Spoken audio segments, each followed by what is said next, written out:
Hello, everybody, and welcome to episode 8 of RFL Live. This week, we are going to be reviewing round 7 of season 4 at Canada, and we're also going to be previewing round 8 as well. And we're also going to be looking at our lovely ultra accurate predictions, as always. They're making their return, and it's always a bit of a laugh. Today, we're joined by Morgs. Hello. Who will be sort of temporary host tonight because I am absolutely shattered. So, yeah.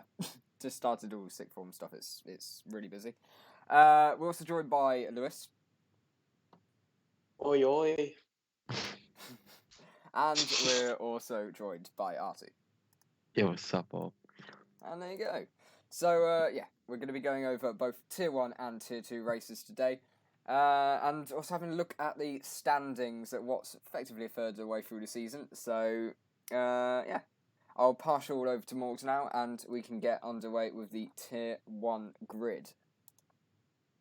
So, yep, as Brad brilliantly said, welcome along to RFL Live. I've never really led one of these before. And we were just at Canada for the last round. And on screen now is the Tier 1 grid. As you can see, WR Verstappen started on pole position ahead of BMG Nomad in the Mercedes, with Clenzo, JJ, Chandler and Ansmaz on the second and third rows. Danny, Pred, Jolly Championship leader and Gorsh on the fourth and fifth rows. Langman, Dutch Gamer Lars, Aiden and Brumson on the sixth and seventh rows. And then you had Flying Rosie, you had Ian Boy, and you had Adam also qualifying nearer to the back. So looking at that, guys, Artie and Lewis, what really stood out in qualifying for you as a surprise, as a shock? We also had that rain as well, which really mixed things up. I think one big surprise is probably the two BMG guys, Nomad and Quenzo, just within a tenth of WR Verstappen. I mean, that was looking like a very good qualifying session for them, and also 3/10 clear of JJ and the rest of the field behind them.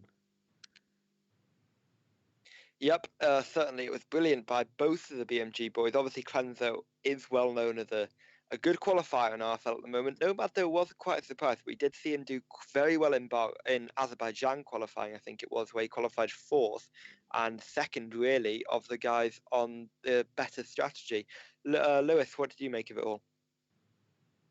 I think it was great to see that WR Verstappen proved that Monaco wasn't just a fluke. I was also surprised by JJ Rock, honestly. I didn't expect him to put in that fourth performance, so fair play on him. Probably expected better from Jolly in the qualifying session, but yeah, and Brumson being really low on the grid as well. Yeah, obviously Brumson began at the start of this race in second in the championship. He was the man that we thought would maybe take the challenge to Jolly, who leading this championship. I'm not sure what the gap was before the race, and I won't say yet what the gap is after the race, because obviously some people maybe don't know the race result yet, but we'll run through team by team, one by one in a moment's time. To me, I just want to mention the fact that Jolly is quite low down. Obviously, Championship leader, he had a poor run of form in Spain, not attending in Monaco. He struggled a little bit, had a couple incidents with the wall and other drivers. He started ninth, and I was not expecting that, behind the likes of Chandler, Clenzo, and Nomad, who I think were all big shocks up there. Obviously, JJ as well, but JJ has shown pace when he's been here. I think he scored a sixth, a fourth, and a third now in RFL season 4. So very good work by JJ. So if we'd like to move on, Yep. Unless anyone else has final words about this. Yeah, I'll just button. I thought something that was fairly notable, obviously, is just there's a couple of things that really stood out. Some of the real high championship contenders starting so low down. It really did surprise me. Langman as well, of course. He was on the medium tyres, and Gorsh as well, in a very much rain-affected session. So yeah, the sort of the top guys obviously struggling a bit, maybe didn't get the laps in just in time, and yeah, they're really suffering from it. So we'll move on to the Tier 1 results now, so this is for the race. Yep, so we'll go through the results before going through team by team. So as you can see there, from 5th place on the grid, Chandler Saita won his second race in a row ahead of WR Verstappen. It was on penalties, but a brilliant performance by Chandler nonetheless, with JJ Rocks coming home third. BMG Nomad finished in 4th position after starting on the front row, with Adam from 17th on the grid up to 5th. Rossi was 6th place ahead of his teammate Jolly. Brumson recovered to 8th, with Danny actually falling down to 9th, but that could have been a podium. He had an incident on the safety car which caught out a couple drivers, actually. I think Pred was included. Dutch Gamer Lars finished 10th, with Pred in 11th. And Beacon finished in 12th position. Squidgy Genie was 13th, and then a lot of retirements. You can see F1 Aiden, BMG Clenzo, Ian Boy, Ansmaz, Langman, and Gorsh Crab. Fastest lap point also went to Dutch Gamer Lars. So, as same as qualifying, really. If you look at the results there, RT and Lewis, anything that really stands out as a shock or a surprise? I think one of the big surprises is probably Jolly once again. Like the second time he's finishing behind Rosie, just like in Australia. So yeah, you would expect him to be up there in top three, fighting the likes of his championship rivals, like who is now Chandler Sita after winning 2 in a row. And yeah, not sure why he was so far down the order. Yeah, well, I think he did have a few problems in the race. Obviously, he had an incident with JJ Rocks, which did give JJ Rocks a 5-second penalty, but he also got a penalty removed, which means that he actually maintained that third place. Very, very lucky from him. But he did also get a penalty point, which will hopefully not, for his sake, not go against him later in the year. What about you, Lewis? Anything that you think is quite surprising looking at that race result?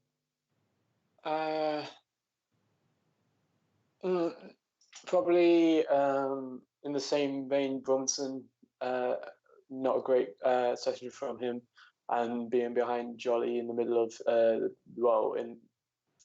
middle to back of the point runners.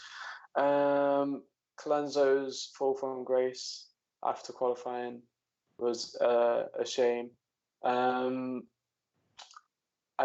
think Verstappen and Chandler going at it is what we probably wanted to see Monaco, but we didn't get it because Verstappen crashed out very earlier.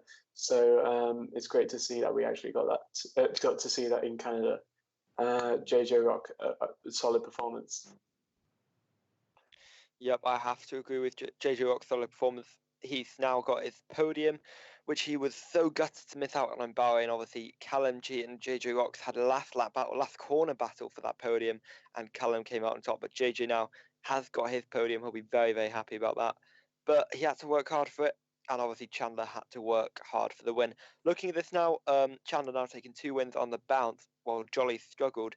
Do you guys think that Chandler is a genuine title threat, or do you think Jolly's just having a poor run of form and will recover?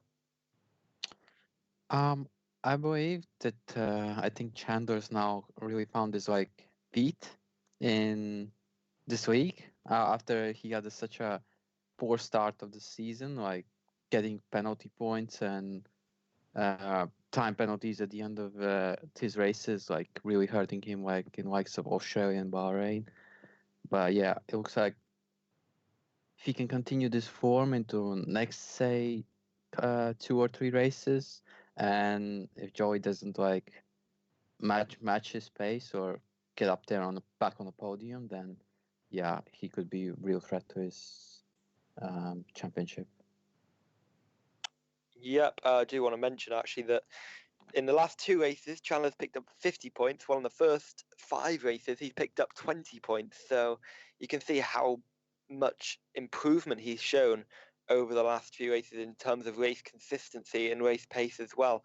Lewis, anything you want to add here? No, just echoing everything that's been said already. Yeah, Danny, I think it's a shame we had so much hope for Danny's potential at the start of the season, and he's put in okay performances at best, I'd say, since he's returned. Yeah, but we'll go through every team one by one now. So we'll start off with, I'm assuming if Brad is there, because he's obviously controlling the slideshow.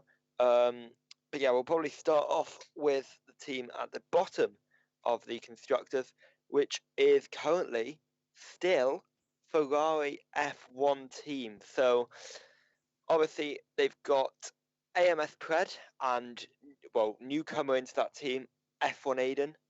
You've got F1 Aiden finishing 14th with Pred 11th, no points for the Ferrari team. What do you make of this weekend for them? Well, yeah, it's a bit of a surprise to see like them that far down, considering they're both like good midfield runners, I would say, in tier 1. And yeah, not a good weekend for them in Canada. Still doesn't help their championship chances, as now well, their closest rivals, Racing Point, have stretched away even further. So yeah, it will be very difficult for them to gain ground in the Constructors Championship going into next few races, unless something happens to guys in front. Certainly, I have to agree with that one, because now Racing Point sit, I haven't actually added up the points, but it's going to be 36 points now they're on, and that is going to be huge for their championship as a whole. It's actually not 36, sorry, it is, because W Verstappen beat up 2 bonus points, one from Monaco, one from Canada for pole position. It's actually 38 points that they're sitting on. So yeah, at the moment, Racing Point really begin to close that gap to the group ahead and really begin to challenge. But yeah, back onto Ferrari. They've lost huge ground to Racing Point, and I really think that the season's just not going the way it planned. Obviously, we kind of hyped up Ferrari as a team that could well be right at the sharp end of the grid. And it's just not worked out for them so far. Lewis, what do you make of Ferrari's weekend? I was just confused as to why there wasn't a graphic, but then Ben just explained. Yeah, not great at all, really. I mean, at least Pred got to finish, but it wasn't good enough for the podium. It's not the podium, for the points. The points, they were way far off the podium. That's anyway. But yeah, not great at all, and it's such a shame. We probably could expect better performances by Pred, but who knows? Yeah, I think a lot of the guys, probably from 8th down, maybe even 7th down, had some sort of problem in that race, whether it was a collision or them hitting the wall a couple of times, which we saw quite commonly, actually. We saw people chip off their front wing, especially final corners, and also that turn 3-4 chicane as well. That could be quite lethal. So obviously, I think Pred did have a couple of difficulties. Didn't really see what happened to him though, as when I was commentating it, because he was kind of near the back for a lot of the race. If I remember rightly, F1 Aiden was running in a strong points position though, and then got caught out by, I think it was somebody spinning off in front or something like that. It was very disappointing for him though, because I think he was on for a good result. I think he was on for some good points, and I think him as a Ferrari driver now, he'll be gutted to have missed out on that. So, does anyone have anything to add on Ferrari before we move on? Yeah, I'll butt in. I haven't spoken for a while. Yeah, and obviously, as you've all mentioned, it's a really, really poor result for them again. And we were expecting this turn in form, and it's just... there was elements of it earlier on where we were thinking that that it might be turning and they're going to start climbing up this table again. And then all of a sudden, it's just sort of not. So it's sort of... yeah, it's not been a good weekend for them, that's for sure. Yep, I'd have to agree with that. So we'll move on to Racing Point now. So WR Verstappen and AMS Sparshot. AMS Sparshot did not take part this weekend, so it's only WR Verstappen who is the sole Racing Point representative today. And he did obviously a brilliant job finishing second place, grabbing pole position as well, and finishing the race on track ahead and winning. But obviously, after penalties, that wasn't the case. But as a whole, what do you make of his performance over the weekend? Yeah, it was very good, outstanding performance from him. Again, like King Canada managed to take that pole position, definitely shows that he has the pace to be a top guy in qualifying, and he almost converted it into a win if it wasn't for penalties. But we know how Canada is with the strict corner cutting. It's so easy to get rack up penalties. It's in a very quick amount of in very short space of time. And yeah. Yep. What about you, Lewis? What do you think of Verstappen's performance this weekend? I think he was just joining on his laptop, so I don't think he's in yet. But I'll answer it. It's been a real. It's what could have been in Monaco, really. Of course, Monaco could have been a little bit better, but I think realistically, it's somewhat what we would have expected if he just didn't bottle it in Monaco so early on. But yeah, I think there's not much more to add to it, to be honest. It's been a good turn. Ever since he joined, he has shown some really, really promising pace, so that is something that's really exciting. Testing. Yep. Can you hear me? Oh, yeah. Yeah, we can hear you, Lewis. Right. Back. I just stole your position, sorry. Yeah, typical. Right. So we're on about Racing Point, right? Yep. Yes. Yeah, I mean, this has happened. He's definitely... I think he was definitely really peed off, to put it in a family-friendly way, after the Monaco crash, and I think he wanted retribution, and I think he shown that he had that retribution in Canada, and I think this is a sign of things to come. He's definitely proven himself since he's joined the league. Someone to definitely look out for, especially I think if the championship is, I don't know how tight the championship is. I haven't seen the standings, admittedly. I think he could have a shot if the standings have been tight. Yeah, well, obviously, Jolly is a long way out in front at the moment. It's going to be a long shot to recover that, but with Jolly's on a form, it's potentially possible. But he's going to need some really good results. We're a third of the way into the season, and I mean, that's a lot of races to have lost, really, to try and win the championship. But we'll move on now to the 8th place constructor, which is Alfa Romeo.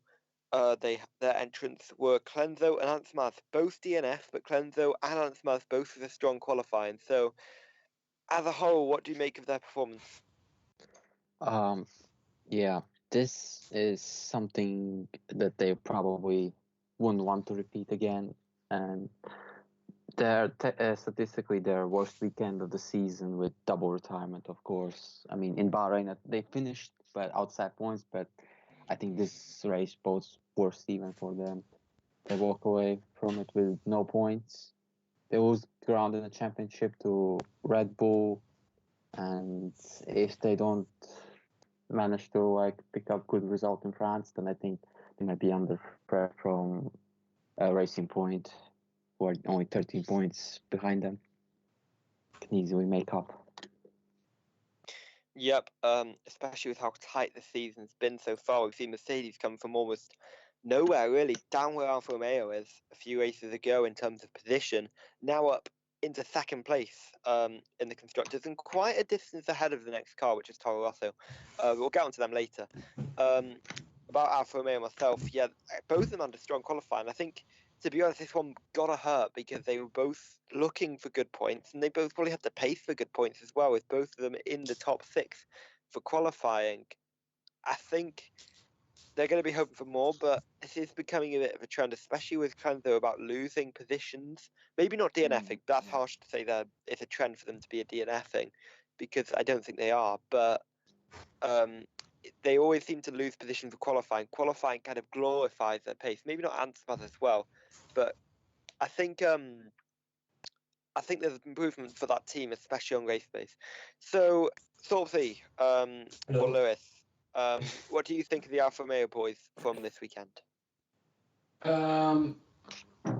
It's just gutting. I think qualifying put an amazing performance. Something that I think I was definitely hopeful for them because I know Anderson has especially had so much hype going into the season itself. And it's been a shame because he hasn't been able to put in the performances that he put in last season. So there's definitely been that hype.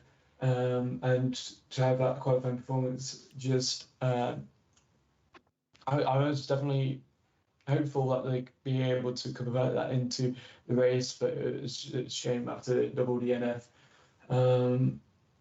It's just not been a great season for them, and it's a shame. Yep. Brad, anything you want to add? No, not really. I think you guys covered it. So, yeah. Yeah, well, so we'll move on to Red Bull then, who had quite a positive weekend in one way, with JJ Rock finishing third, but quite a negative weekend in another way, with Langman DNFing and also qualifying outside the top 10, but admittedly that was on the medium compound tyres. So we'll start off with the positives. JJ Rock's podium, 15 points to tally. You can't complain at that. No, I mean, certainly he can't. I mean, there were some incidents involving him and Joey, and then under the safety car where he was unfairly punished by the game. But given those two, he still kept his podium ahead of Nomad. He'll be happy with that. His first of the season, considering he missed the last 3 races. Yeah, and I think he'll be happy with 6th in the standings. So. Yeah. So yeah, he's going to be happy with the way it's going at the moment. But Artie, what do you think about Langman obviously having a DNF? I'm not sure the exact reason he DNF'd. I assume it was a crash of some sort. But what do you make of the opposite side of Red Bull at the moment in terms of Langman? With one, I mean, that's Fulca's standings. It's his second retirement in a row. I mean, not what he had compared to his debut in Spain. So he'll be gutted for having both of those, and he'll be looking perhaps in France to get back on podium finishing positions and try to jump up the standings to where his teammate JJ is. Yep. So, I mean, we obviously saw Langman pace in Spain. It's enough to compete for wins, but he just needs to find his form and get up there to challenge W. Verstappen, Chandler, and Jolly when he gets back up there as well. Lewis, what do you make of the Red Bull situation at the moment?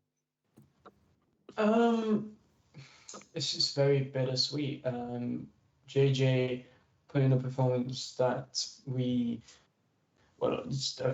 it definitely shocked me that how JJ performed that weekend in a positive way. And Langman,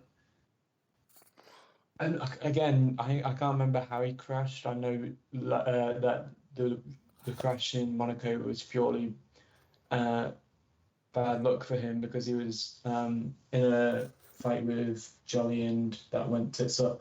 But yeah, Langman, it's slowly, if it keeps on crashing, it's clear that it's not just bad luck, and it's becoming a problem. So hopefully we can actually see him finish in France.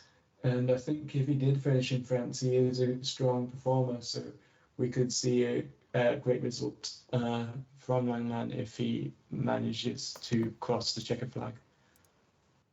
Yep. Anything else anybody wants to add before we move on to our 6th place constructor team? Well, just look, obviously, really good performance for JJ. He's really started to show some good form again. We knew he'd be quick, sort of coming into the Tier 1 this season. And I think so far in his first third of the season, he has really shown it. Langman, of course, he's had a couple of really unfortunate races now, and he'll definitely be looking to turn that round. Yep, so we move on to Haas now, 63 points in the Constructors. But Brunson was their sole representative with 2R Pepsi, obviously giving, well, not he didn't give birth literally, but is now a father, so he is taking a bit of time off, but he'll be back very soon. Judge Kimmelar filled in that Haas seat, but obviously did not score points for Haas, even though he did finish in the points. He scores points for his own points tally. So Brunson, 8th position, 4 points for Haas, but was second in the championship in the Constructors and Drivers a few races ago. Now he's third in the Drivers and 6th in the Constructors. I'm sure this isn't the way Brunson wanted it to pan out since Spain. Yeah, I mean, definitely, it's kind of difficult for one person, one driver to like carry the team. I mean, we understand this Pepsi circumstances at the moment. Yeah, currently Caster, I think, in a kind of difficult like time, and until Pepsi perhaps comes back and manages to like help score double points for Haas along with Thompson, then perhaps they'll climb back up to, I would like to say, top 3 maybe, or at least back into top 5. Yeah. Ahead of the teams that they were ahead of after Spain. Yep, Lewis, anything you want to add? Sorry, my microphone was on mute for a second. Bronson, definitely someone that's a front runner and has proven himself. But he needs to put in better performances than Jolly if he's going after the championship. And although they both had a mid-point finish, he still was behind Jolly, and that's his problem with Jolly being the one that's still in the championship lead by a margin. He's going to want to try and finish ahead of Jolly, and yeah, it would be great to see Brunson back on the podium at some point, so I can actually get a prediction right.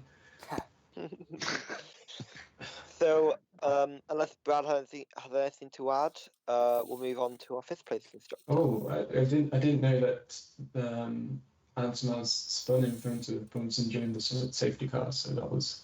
Oh, yeah, no, yeah, I don't know either. No, again, I think you guys covered it all pretty well. So, if you want to move on. Yeah.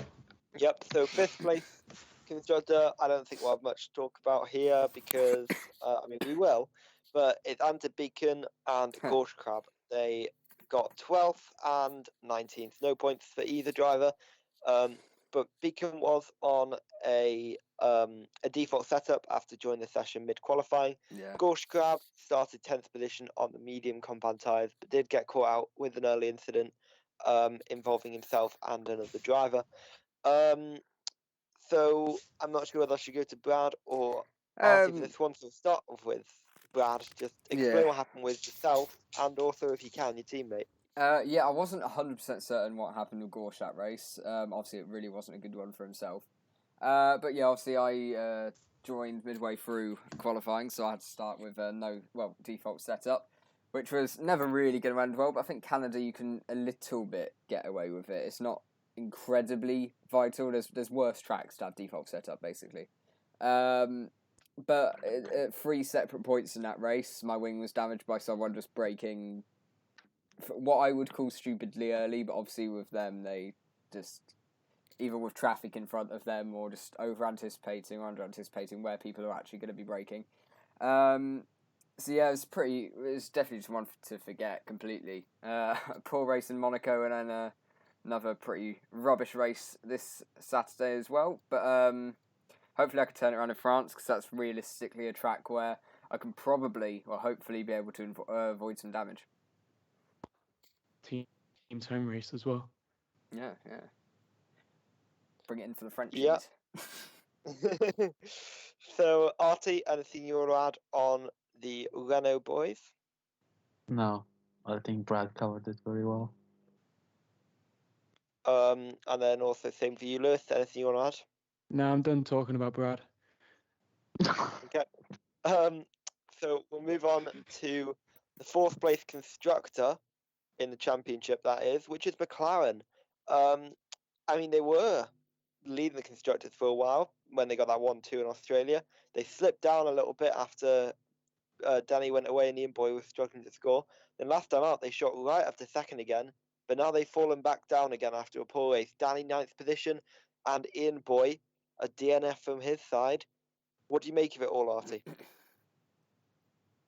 Yeah, I mean, definitely not the same weekend as they had in Monaco, which is yes, kind of surprising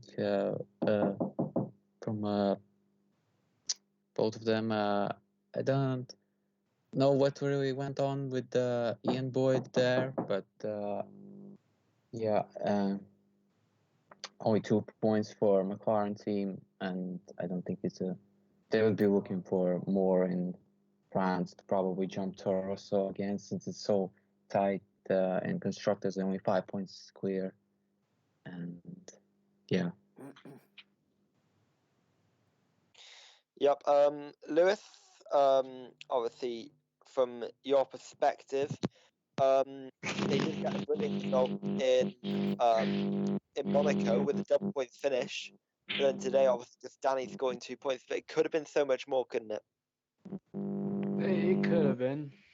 I don't know. I still I wish that after the beginning of the season, I still wish that Danny would have been put in better performances. Maybe I overestimated him after like 1 or 2 races, so I probably can't say much. Is there something wrong with the stream? Because on my stream, I'm hearing it. Yeah.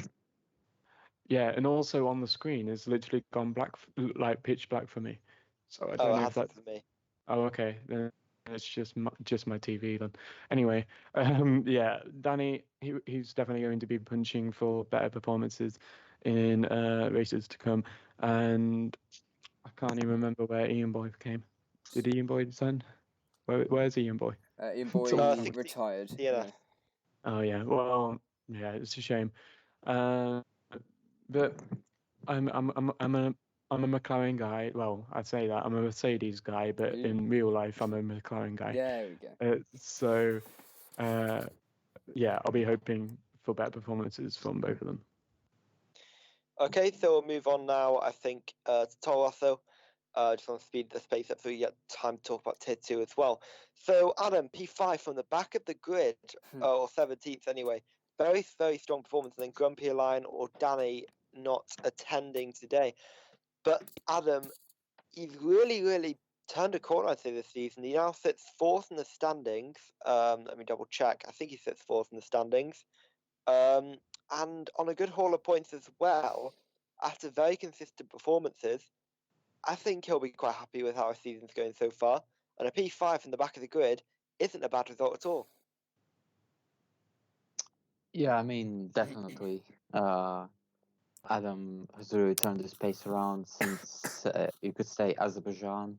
2 podiums and a 5th place.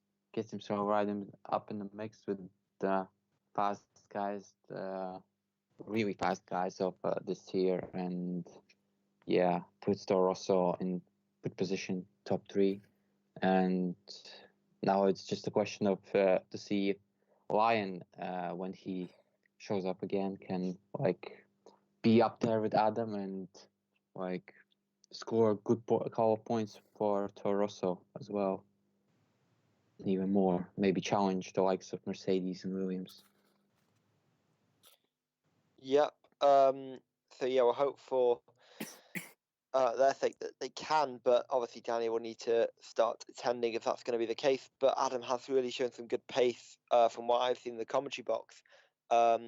Obviously qualifying last time, I'm not actually sure what happened to him.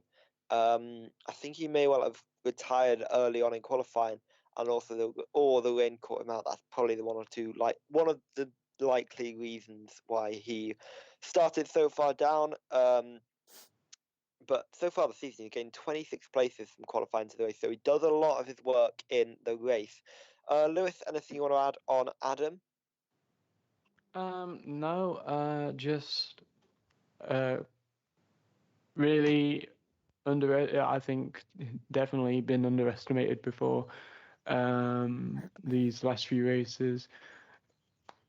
Solid performance. Fifth, I was hoping he'd get a podium because at least that way I'd have a correct prediction. But oh well, fifth is still a pretty solid performance. Yep, so we'll move on now to Mercedes. And what a day it was for them. First and fourth position. Looked like it could have been a double podium for them at some points in that race. But yeah, first and fourth, Nomad really turning a corner. But Chandler in the last two races has also really, really turned a corner. Obviously, Chandler went from scoring 20 points in the first 5 races to now being on 70 points after 7 races. Nomad as well at 4th place. That's his best result of the season. What do you make of Mercedes' race? Is it a turning point in this championship for the constructors at least? Yeah, it's looking very good. The current moment in time for them. I mean, from fourth last week out after Monaco to now jumping to second in constructors. Now only, I know it's still a lot, like with 34 points. If they can keep a good form like this, keep going for France, they could be really up the Williams, like knocking on Williams' doorstep there for top of the constructors championship spot. Yeah, and what's really interesting as well is that Jolly is looking forward to France. He thinks it's a good track for him. Chandler thinks it's a good track for him. Although he said on stream he hates it, I've got some sources that say that he's actually feeling really confident for this race. And also I've seen a couple of the drivers that are usually near the front also saying that they're looking forward to this race because they're quick around this track. So I think we'll see a really explosive fight at the front between the two championship rivals of Chandler and Jolly, and potentially a couple others can get involved as well. Lewis, though, with Mercedes, what do you think is the case for their weekend in Canada? Yeah, amazing weekend for both of them. Nomad staying up there after solid qualifying, but well, both of them obviously. But Nomad putting an amazing qualifying, like that we probably wasn't expecting from him. Had less expectation from him. So 4th place, solid performance. Chandler, I mean, another win under the belt, and he's starting to probably build on a streak. So he's definitely going to be aiming for the win in France, so he can get the hat trick, unless it's already been a hat trick. I don't know. I think it's only been 2 wins in a row so far. Yeah, I'll be going for the hat trick this weekend in France. So we'll move on now to the Constructors' Championship leaders. We have Jolly and Flying Rozzy. Rozzy actually beat his teammate for the second time this season. And I think actually when these race, he's actually beaten Jolly 2-all, or joined to Jolly 2-all in the race. So Rozzy's actually got some pace, but I think both of which have come from a little slice of luck. So Rozzy P6, Jolly P7, good haul of points for Williams, but with Mercedes high scoring and now second in the constructors, not the best weekend for them, especially with the Drivers' Championship on the line for Jolly. Yeah, definitely. I mean, on a normal day, 6th and 7th would be good for them if their rivals were scrapping at each other and stealing points off each other. But this wasn't the case after Canada, and now they've seen that Mercedes have turned the wick up. They'll be looking to like get better results than 6th and 7th in France. I hope to retain that championship lead, and so does Joey. Yep. Lewis, anything you want to add? Yeah. Rossi would be pleased with finishing ahead of Jolly. Jolly, he's slowly losing the form that we had from him at the beginning of the season.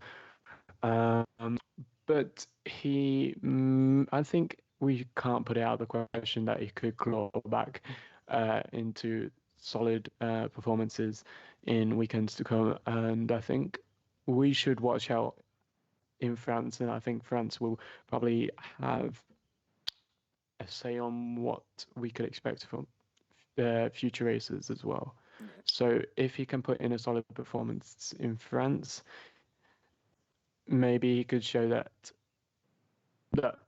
these last couple races don't have a final say on the championship. But if he has a poor performance in France, who knows? I think Chandler will probably be very much in the question if that's the case.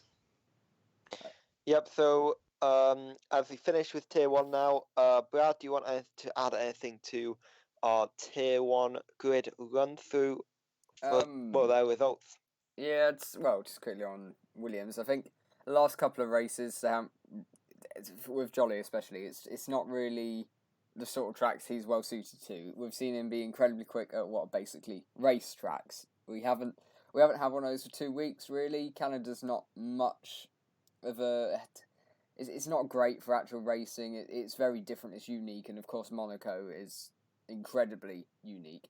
So I think maybe it's just for Jolly been a couple of races where he's been a bit unlucky. The tracks don't suit his driving style at all. Of course, Jolly was caught up in incidents in Canada, so I'm sure he's not best pleased with Canada, but I think especially with Monaco as well, it was just not a track that suited him. And he's still got a good finish from it, so he's still scoring decent points.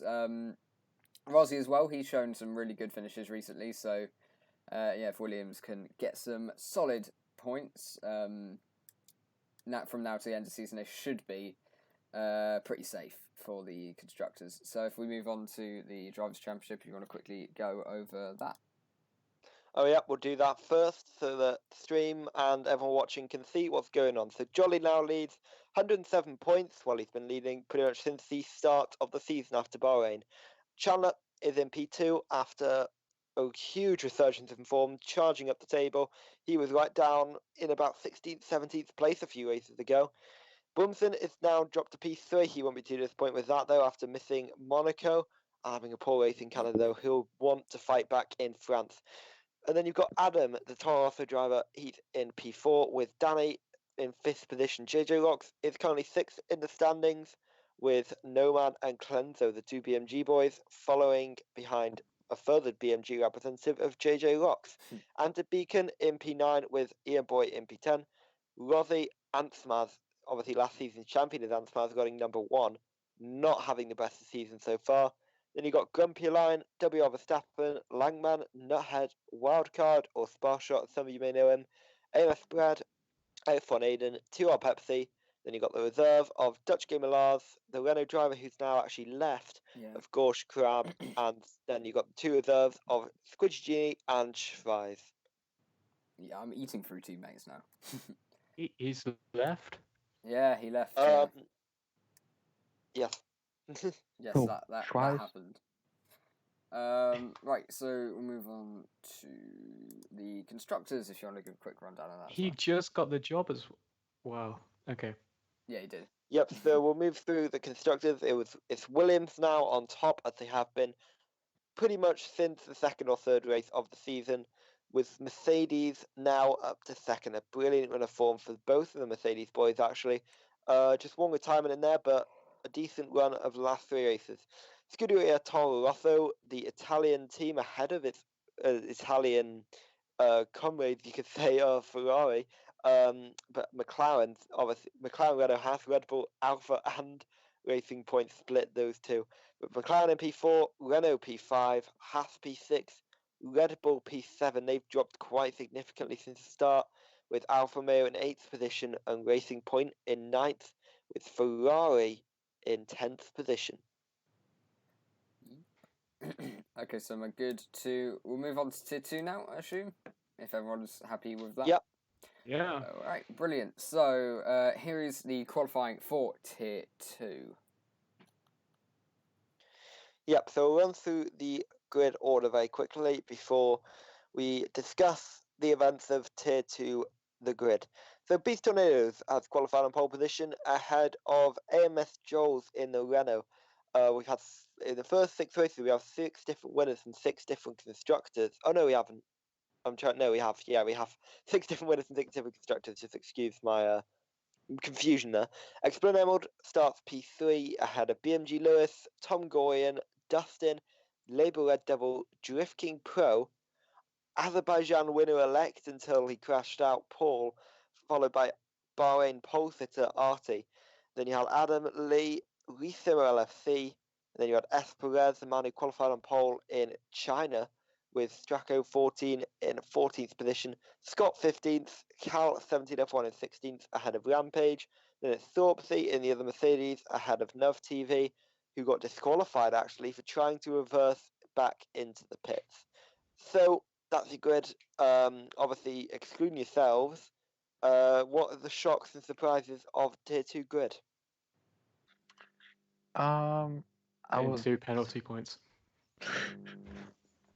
I would like to say shock could be maybe Beast getting it on pole again, considering it's last time he was on pole was in Monaco, and now he's able to get another pole in Canada, which are 2 completely different circuits. So this shows that he definitely has is pace to be up on the front row for, you would want to say, for most of the upcoming circuits. So yeah, it'll be interesting to see how many of poles he'll be able to convert into wins or good results.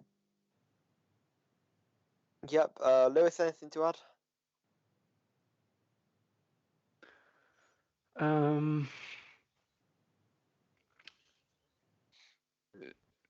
No.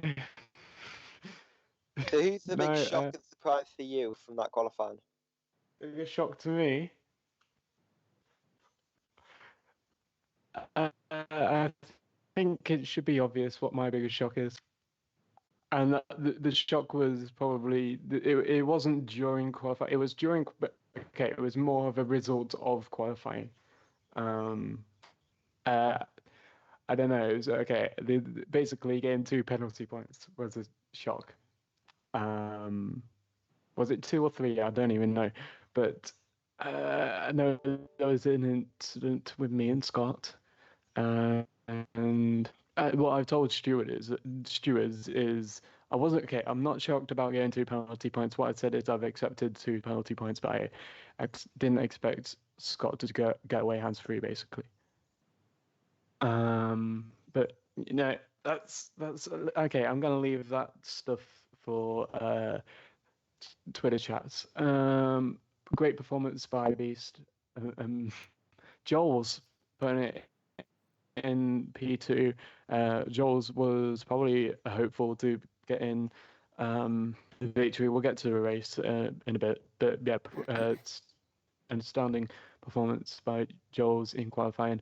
Emerald, I don't know how much we're going to talk about Emerald. Obviously, he's had to step out of the league until he sorts his internet out, which is a shame because he is a solid driver. Lewis, P4. I mean, he's the championship leader, so great performances are expected from him, I guess. Anything else? No. I think everything else has been standard. Besides Perez, I didn't expect him to be running in 13th after qualifying.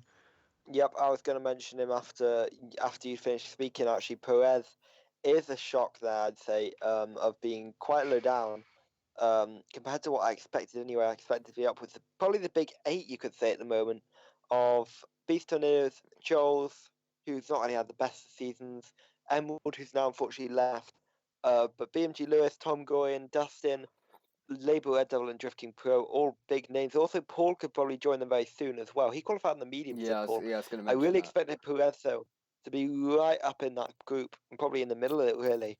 but unfortunately for him, he qualified 13th outside the top 10.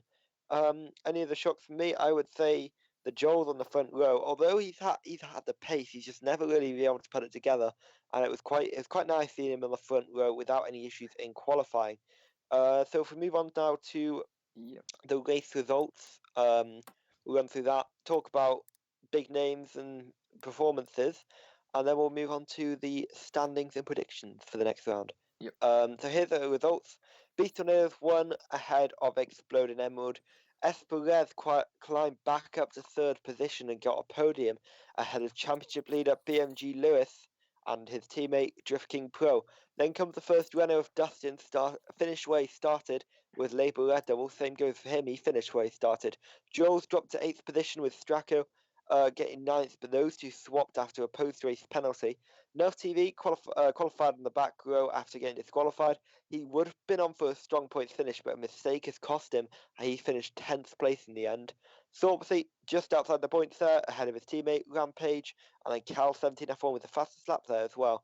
In 13th place, Paul Alfarati, Scott, Reese, Tom, and Adam were all your retirements for separate reasons. So, obviously, we've run through the results. Same question as qualifying. What really stands out there as a good performance, you would say?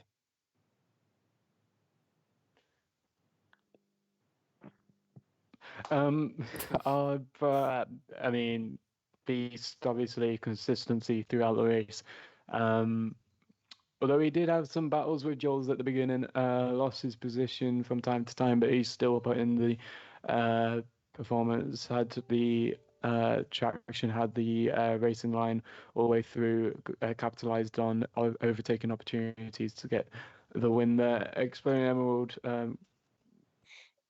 second, but it wasn't without its controversy because he was lagging like hell, apparently, and is now out of the league, as I've said, but fair play for second. Perez leaping after that performance from qualifying, leaping into the podium position there. Amazing from him.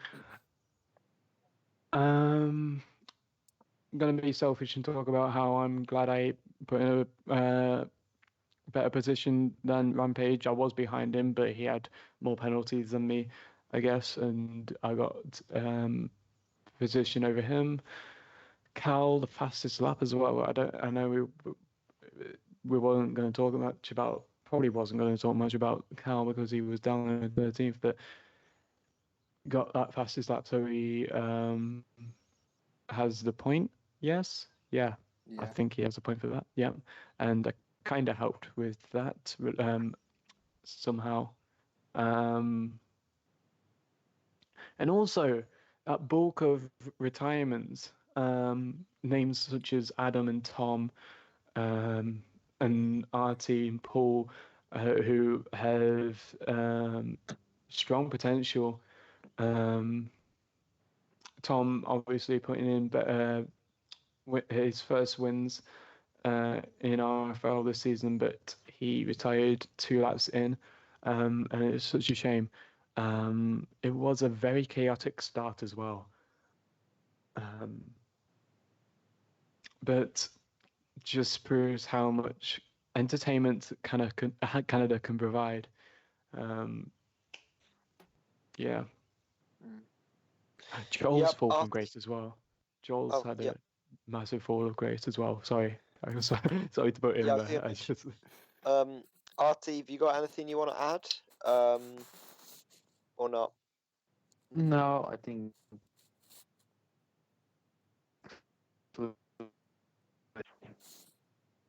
Sorry, you just cut out there. Yeah, like. No, I think Lewis covered it very well. The race rundown. Yeah. Okay. So for me, I'm just going to mention a couple of things that stand out to me. So obviously, you have to mention Beast Tornado is our second win in a row, the only driver to have won more than one race this season in RFL Tier 2. Esperez, though, brilliant recovery up to third place 10 positions that was a gain of in that race. And both Alfa Romeos did a solid job there in 4th and 5th. Both of them are really on track to win the constructors quite comfortably with these consistent results. Dustin, he did a good job in 6th. He probably would have won a bit more though.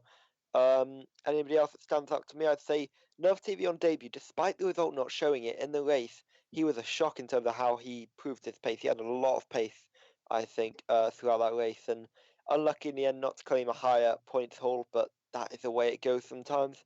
I think that's really it in terms of all the big shocks. Obviously, Tom, unlucky there, getting caught out with Emerald's lag, which is one of the few reasons that we've decided to let Emerald go until he can sort his internet. Is just, and it's just a little bit of a risk to the other drivers, which is the main reason. Nothing else. He is a nice guy. He also is really quick, and he does deserve a seat. Unfortunately, though, we cannot provide it if he does not have a stable enough internet. So that is the reason that he is gone. For anybody still a bit confused. So we'll move on now to the Tier 2 standings and run through that quickly before going through to our ultra accurate predictions, as Brad likes to call it. Yeah. So Ultra on screen now, here are your Tier 2 standings, drivers that is. BMG Lewis still sitting on top and pretty much has been that way since the opening on the season, but it's a lot less dominant than it looked before, with a lot of chasing drivers, but none within a one-way striking distance. Beast now up to 2nd position, but 29 points behind. And then following on from that, Tom Goyen, and then you've got Esperez splitting both Haas boys with Labour Red Devil, falling down to 5th position after being 3rd in the standings before last round. Explorer Emerald is up to 6th position, but he'll begin to fall very soon, with Drift King Pro down to 7th after being 2nd in the standings for a good while, but he has missed 3 races in a row before Canada. Adam Lee in 8th position. He did win Spain, but 2 retirements in a row has fallen down a little bit in the order, with Amos Joels and Fazin Dustin, 2 Renault boys, in 9th and 10th. Alfarati now outside the top 10 in 11th position, ahead of Scott, Axe Curve, Resim LFC, Cal 17 F1, USR Kubica, who's not actually raced since Australia, so I'm pretty sure he'll be leaving the league very soon, with iRampage 96, Straco 14, Thorpsey 5599, Dongarang, Nuv TV, Xjo 576, and Paul are the standings. So at the moment, BMG Lewis really is in control, maintaining a good gap and a huge chasing pack behind, though, of about 6 drivers. I think any of them can take the challenge. Yeah. Yeah, I think if he needs to look out for anyone, especially after that last race, I think Beast is the one to look out on. The first driver to win twice this season, I believe. Which is a shame because I was hoping there would be a pattern of a new driver winning and a new driver winning, but Beast wanted to put an end to it, which is fair enough. He's definitely chasing down Lewis, and I don't think it'll be long until he's up there actually fighting for the championship and possibly taking the lead of the championship. Shame for Emerald. At least Scott can claim he's the better performing Rebel driver from now on, because he couldn't have that claim before. Paul, he's got the potential. He's just not being able to finish, and that's why he's all the way down there in 23rd. But I think if he actually was able to finish in those races, he unfortunately retired. He'd be up there in the mid-pack in the championship. But it's a shame to see him all the way at the bottom there. Obviously putting in an amazing performance. No, I'm kidding. Anything else? No. Not that I can probably think, unless there's anything that you could say, Artie.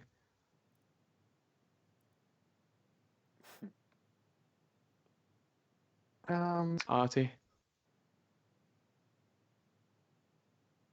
Artie, you there? No. I've lost I did Artie. hear him for a Yeah. second. Yeah. Hello. No, I think. Oh.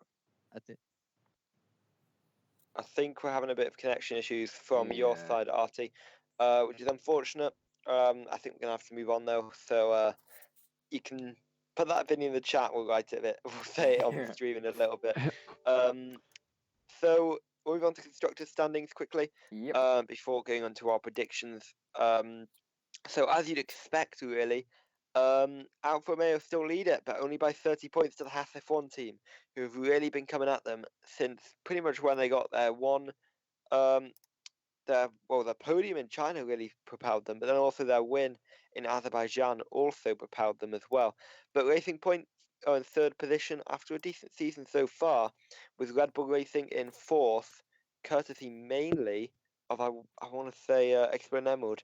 And then you got Renault in fifth position, with both drivers having really unlucky starts to the season, especially Amos Joels.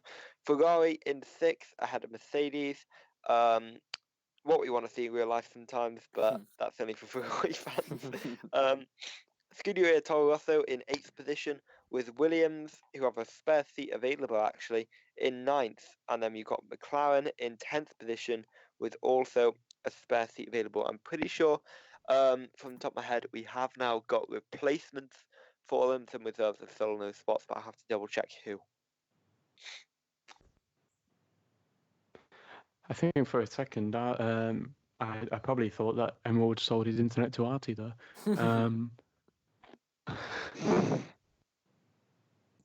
Very funny. So we'll move on now to I'm assuming it's the ultra accurate predictions next. Oh yes, which sorry, yep.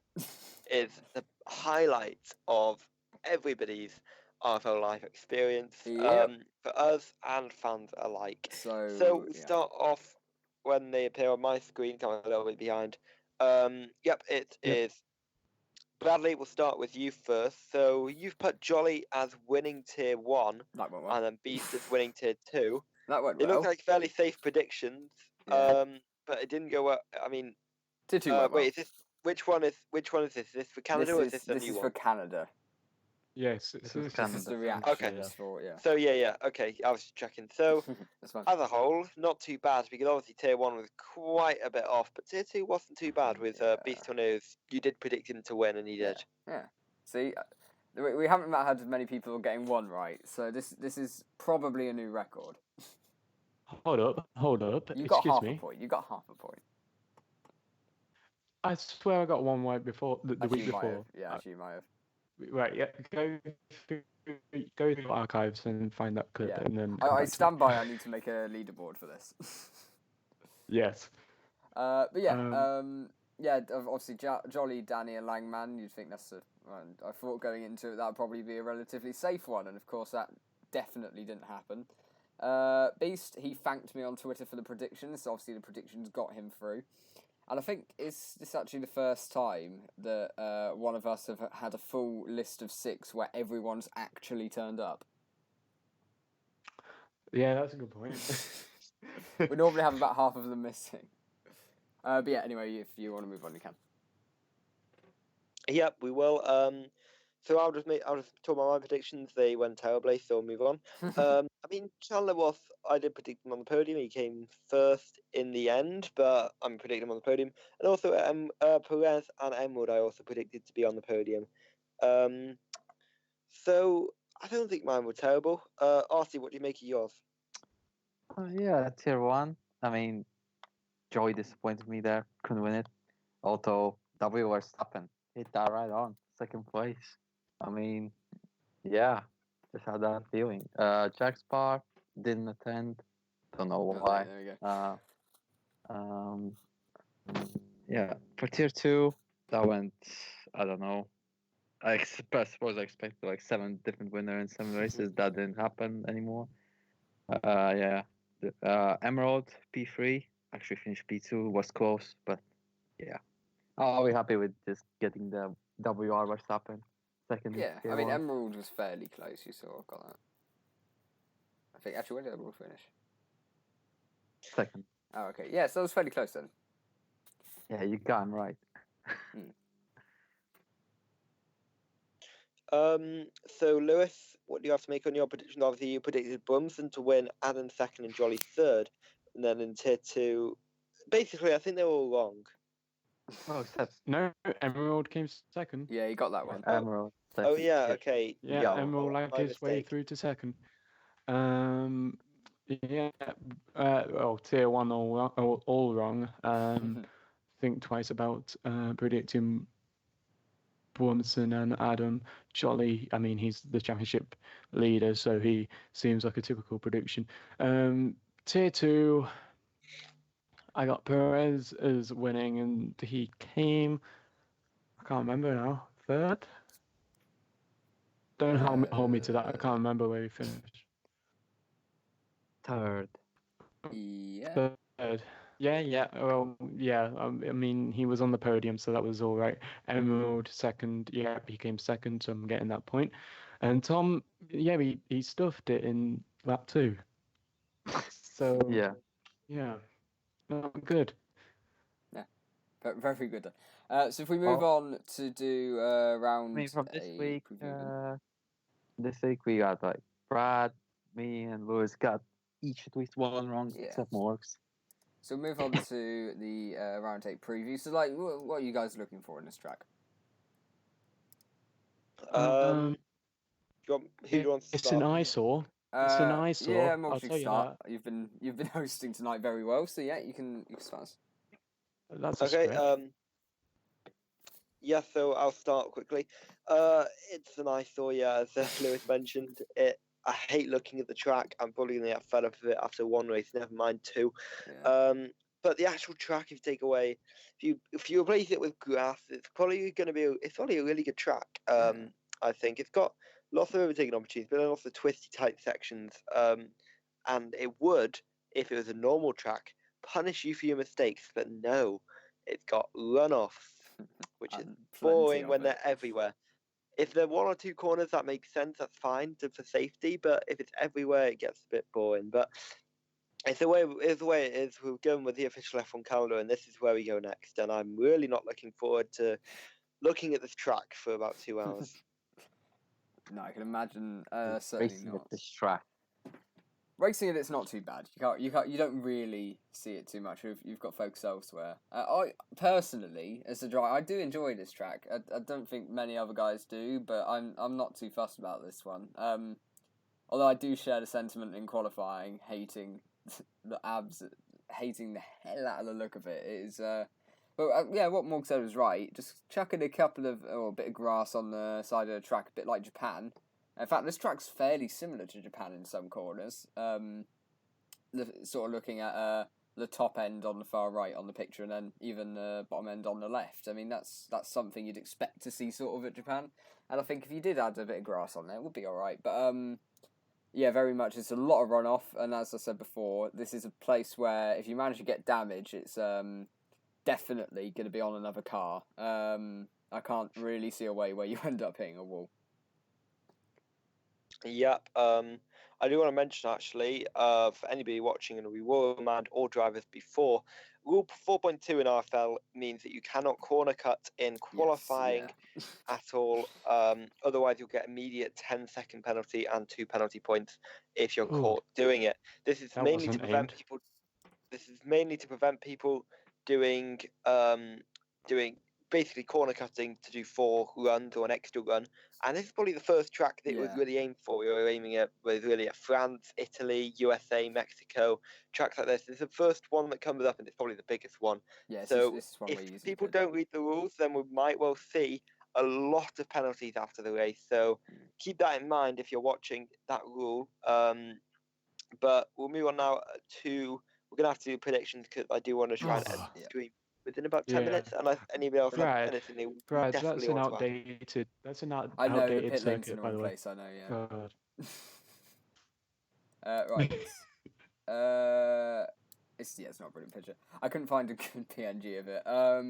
Otherwise it just looks stupid with a box. Right. So here's the new super duper accurate predictions. I literally had to chuck this one together because I ran out of time today because it's been bloody hectic, to say the least. I like it. Yeah. See, it's a lot cleaner. It's cleaner. I prefer it to the Renault Yellow. Yes. Nah, Renault Yellow is brilliant in my car. So yeah, Morgs again. Yep. So I've gone really wild with my tier 1 prediction, at least for first. I split it to Spa Shot for first, just because I feel like he'll come back and he'll win. That's the simplest way to put it. He's missed a couple of races now, but I reckon he will come back, and he will come back strong as well. I think he's going to win this one. I split it Jolly to come second. I just feel like he's going to find his form again. But then again, you could say that's a safe bet, but I mean, it has a bit for the last few races. Chandler in third as well. I think he's shown a good pace, and he's quite confident going into this weekend. So I expect him to be right up there. Tier 2, Tom Gorin, I think he's going to recover from a poor race last time out after getting not taken out by Emerald's lag, but having a collision with Emerald after his lag. Beast Tornadoes, I predict to come second. He's shown a good pace all season long.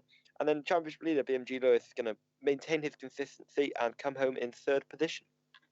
So Brad, if you want to talk us through your predictions. Yep, Jolly, I think this is the first racetrack, proper good racetrack we've been to. Well, I say good, that's very loosely. That we've been to for a couple of races, and I think Jolly's going to be able to find his form. It's a bit of a desert easier track, but in the sense of I think it will suit Jolly's driving style a lot more. You're not really going to make many mistakes here. And Jolly has a lot of raw pace, so he's able to obviously be probably the quickest. Danny as well, I think if he can get a good qualifying, and he's been suffering with starting down further at the back of the grid, getting wing damage. That's in Canada, he said that. He's a little bit annoyed about that, but it's something that we've seen happen a fair bit. If you're stuck in that midfield, you can get wing damage, especially if you happen to be a quicker car. And then WR Verstappen I've put in third place because I think he'll be able to perform well as well.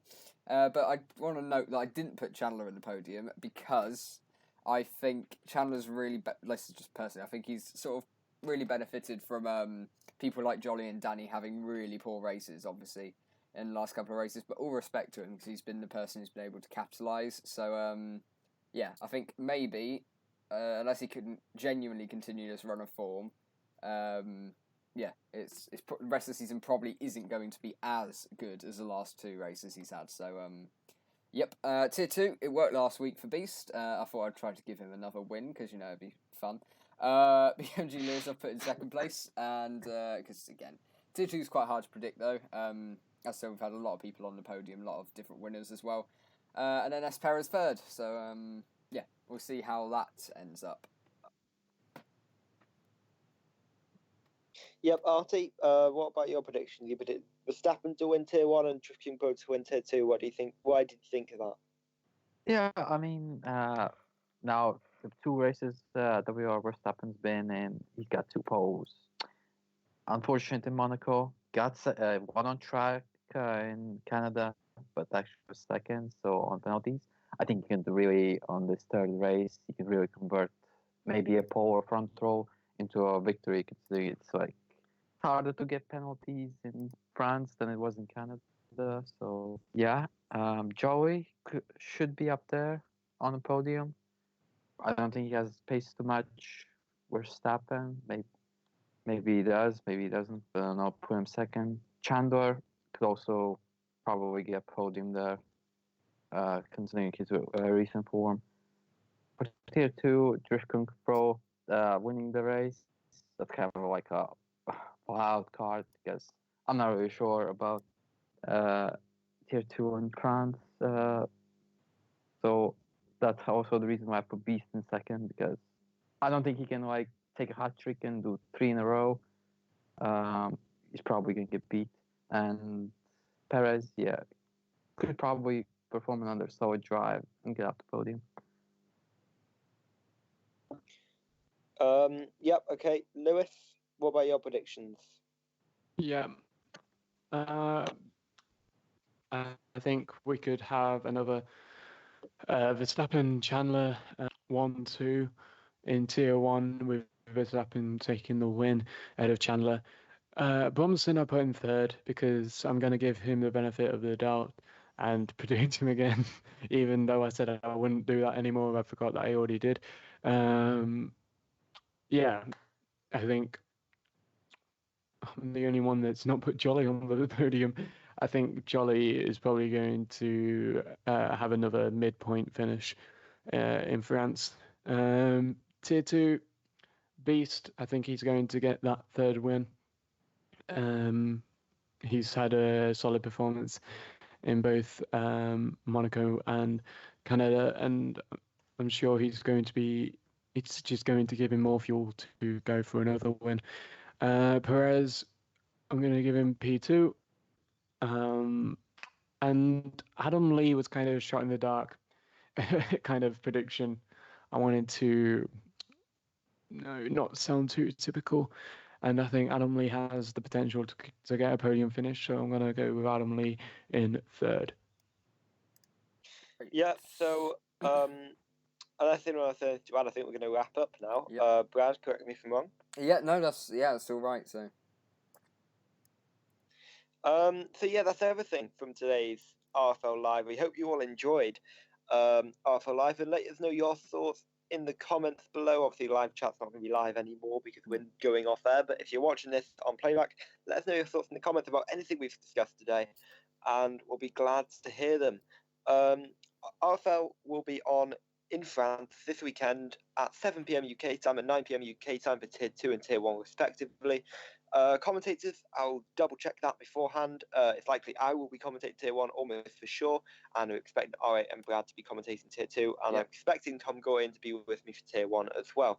So hopefully you are there to join us for that. And anybody else want to say some final words? Goodbye. There you go. That works. And actually, I would like to say also one final That's apology. one way to... One final apology for not being able to do the graphics this week. I do want to just quickly say that it will be better next week. I'll better plan that. Maybe if we start paying him, he'll actually put the effort bit of in. motivation. Yeah. Okay. Yeah. And goodbye, of course. Yep. So, goodbye everyone, and we'll see you next week. At least, Bradley's not saying anything messy to close the show this time. No arm movements. No arm movements. Do the outro. Bye. Yeah. So join us next week. We will be reviewing round 8 in France and previewing round 9 in, is that Austria? It's Austria, isn't it? Austria. Yes, I love Austria, finally. Yeah, so we'll be getting on to that. So join us next week, same time, same place. And yeah, we'll get on to that soon and see you guys next week. Yeah. Yeah.